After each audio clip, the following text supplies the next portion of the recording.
Secretário de Estado da Igualdade, ao encontro com a rede referral CIRA, atualiza progresso na recomendação liga à implementação lei contra a violência baseada em gênero, trimestral de hadia e a tempo termai.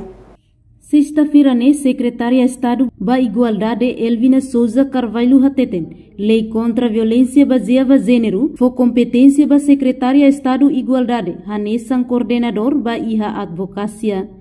Também, encontro com a rede referral Sirane, hakara krona kuna ba desafio no progresso serviço saída, maka a rede referral Sira halau ona durante ne.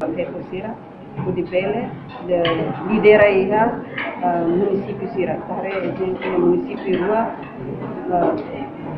Rua, maka ni presidente da autoridade ne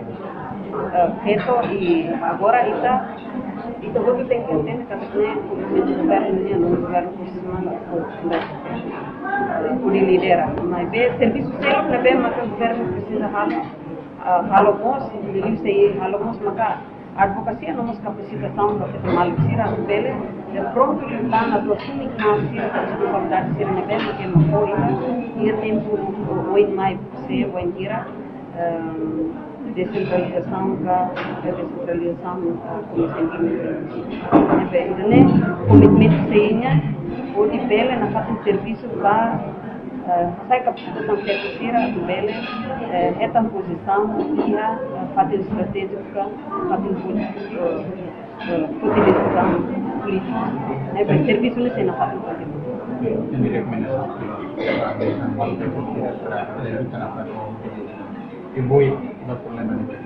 Awal komunitas paket malusir hanya sana pakai kuliah kata tem que ir a kapasitas buat recuan o conhecimento do Bele produzir responsabilidade de bem maka